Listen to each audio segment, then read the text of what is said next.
Hi guys, Dave in Texas here. And what I'm looking at is a bit of a nightmare. I've got to turn this guitar into a guitar with active pickups that was never meant to have active pickups. What I've got to do is decide on what I have to do with that battery mainly, but I've also got 2 extra potentiometers to put into this guitar. Otherwise those actives won't work at all. So I'm limited to where I can put, you know, these extra pots. All right, right here and right here. Oh, sorry. Well, I've got to make sure that the basically they sit flat. They don't crack this finish, which is already cracking, and that they're not too close to one another, so I can't get them to work. They don't need to be touching each other. That can cause a problem.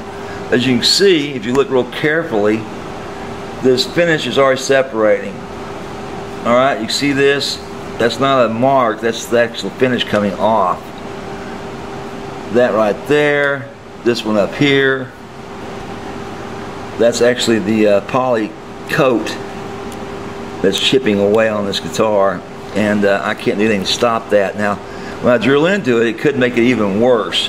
That paint could all just flake completely apart, and not a lot I could do with it. Also, these are countersunk holes on this guitar, so that means that you know, I can't countersink it because I can't go back and repaint it.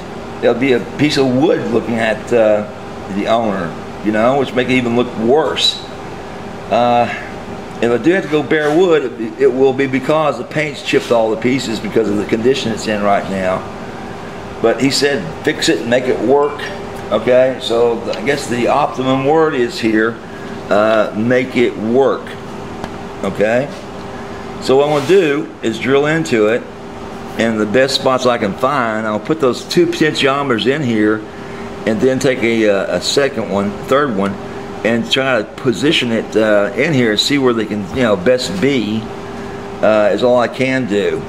Okay, I have to go ahead and drill this. Now all I'll do is I'll start out with a smaller drill bit, and of course open it up, see what kind of results I got on the finish, and then go ahead and drill the rest of the size that's required to do this.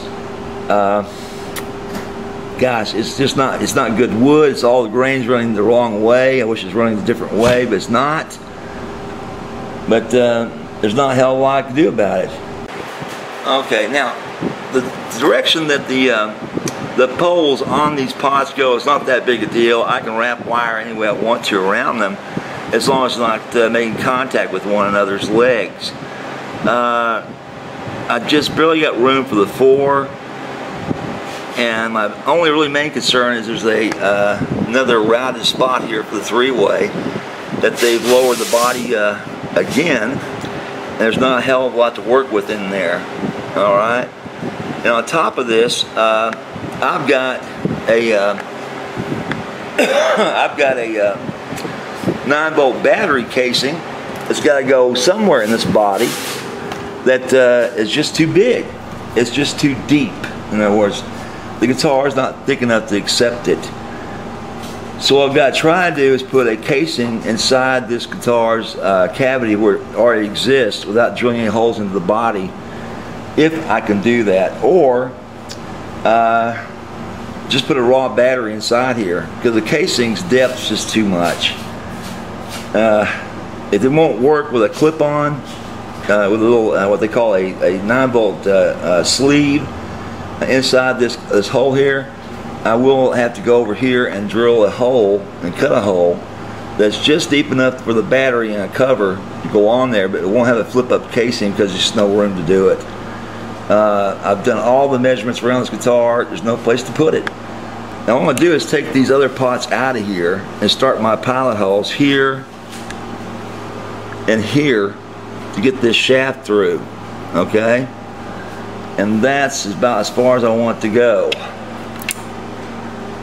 Oh man. So I just got to make sure I leave enough room to allow the other pots to get in there. And this also has a little indentation in it that could split. They've you know, countersunk this too. I don't know why. I guess they wanted the pots to be the same height on the knobs. It's like, oh God, what are they thinking? Gotta find a spot that is going to allow me to get in there at the right position. And that's right there.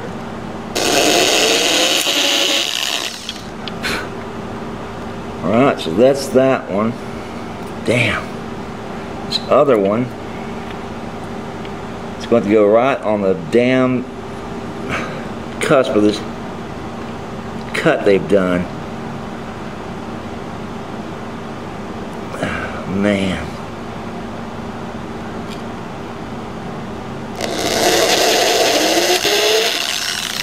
And there's no way around it, guys. That's just where it had to be. And I'll be going with 4 different drill bits to do this with, but meantime I got to turn around this thing and check it. Now I've got these holes drilled, I know my positions, and I know where to start my other drills. But I'll be going with 3 other sizes before I get to my 1/2 inch. As you can see, it did crack that goddamn finish where it's already cracked. And there's no way around it, guys. It's just a bad finish on this guitar. Alright? You can see it just split it right up.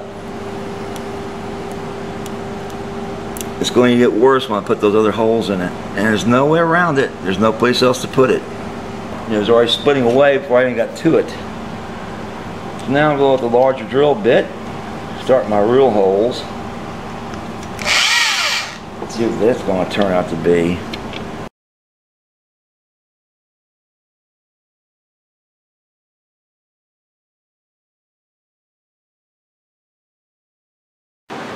Okay, so what we're doing right now, I've taken some heat shrink sleeving and ran it in between each of these 4 potentiometers so that nothing will come in contact with them that doesn't have to come in contact.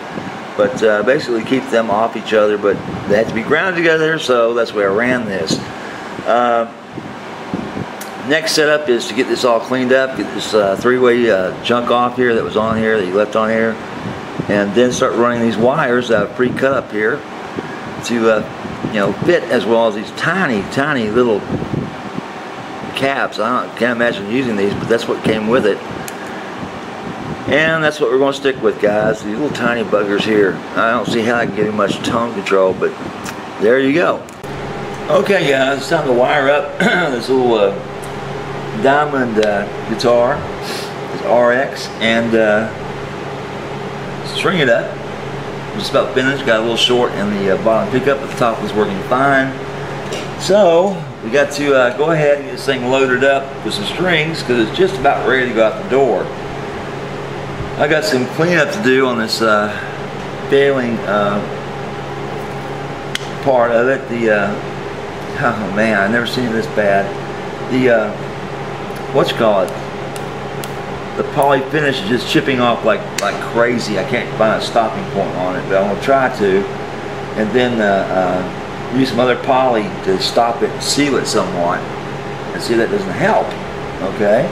In the meantime, I'll put this bridge back on here. I gotta raise this thing up to get it to clear the pickups.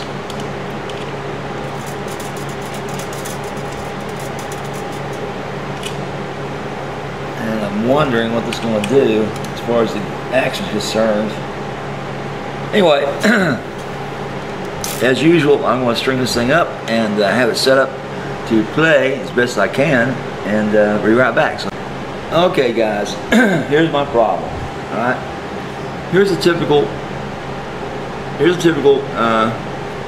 battery holder that goes into guitars with active pickups.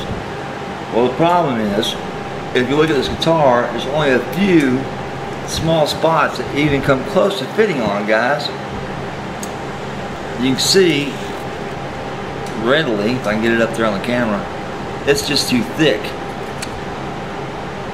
It just won't fit. It'll actually go through the body of the guitar and keep going, right? And that's the thickest spot on this guitar right there. You can see on this wing.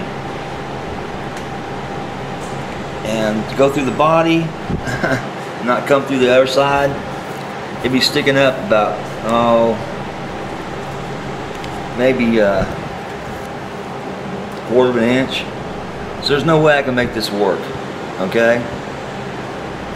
I was thinking maybe I could go inside the body, inside the original cavity, and get that to work, which I still may be able to do that with that next one that's coming from StewMac.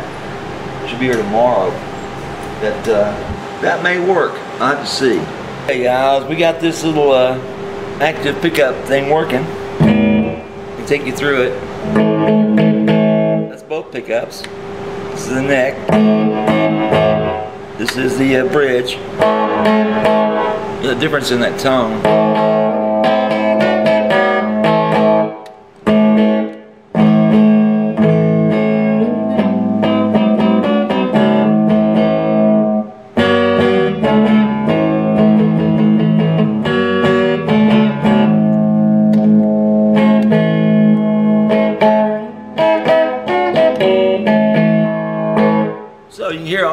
So you can hear all the changes it goes through.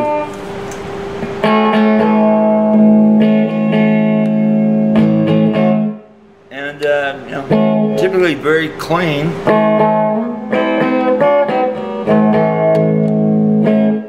You know, active pickup. So